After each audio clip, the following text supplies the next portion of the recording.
बिखरना और दोबारा जमा होना, ये एक ऐसी कहानी है जो इसराइल की सरजमीन की तकदीर को बयान करती है। बाइबल में ये पेशीन गोई की गई थी कि एक दिन ये कौम अपनी सरजमीन पर वापस आएगी। जब 70 ईस्वी में रोमियों ने यरूशलेम को तबाह किया तो यहूदी दुनिया भर में बखर गए। लेकिन यह सिर्फ एक आर्जी हालत थी। सदियों बाद 1948 में इसराइल की रियासत का क़याम हुआ। ये एक मौजिज़ा था, एक ख्वाब की ताबीर। यहूदियों ने अपनी सकाफत, ज़बान और शनाख्त को दोबारा जिंदा किया। आज इसराइल की सरजमीन पर यहूदी कौम की वापसी एक ताकतवर अलामत है कि उम्मीद कभी खत्म नहीं होती।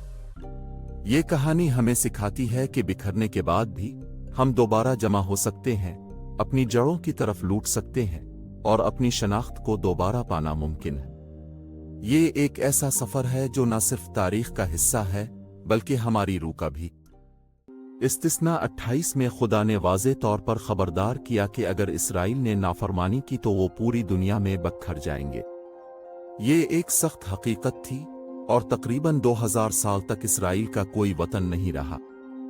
लेकिन फिर 1948 में एक हैरत अंगेज वाक़या पेश आया, इसराइल का दोबारा जन्म। एक दिन में जैसे साल 66 में पेशीन गोई की गई थी। ये एक तारीखी लम्हा था जब एक कौम ने अपनी शनाख्त दोबारा हासिल की, अपने माजी की यादों को जिंदा किया।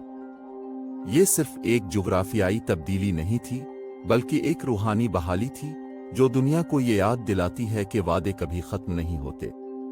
ये कहानी हमें उम्मीद और ईमान की ताकत की याद दिलाती है। क्या आपने कभी सोचा है कि एक कौम एक दिन में कैसे पैदा हो सकती है? जी हाँ, यह हकीकत है।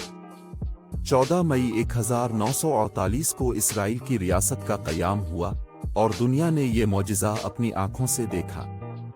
ये सिर्फ एक तारीखी वाक़या नहीं बल्कि बाइबल की पेशीन गोई का भी सबूत है। खुदा ने अपने वादों को पूरा किया और ये एक जिंदा मिसाल है कि कैसे एक कौम अपनी शनाख्त और खुद मुख्तारी हासिल कर सकती है।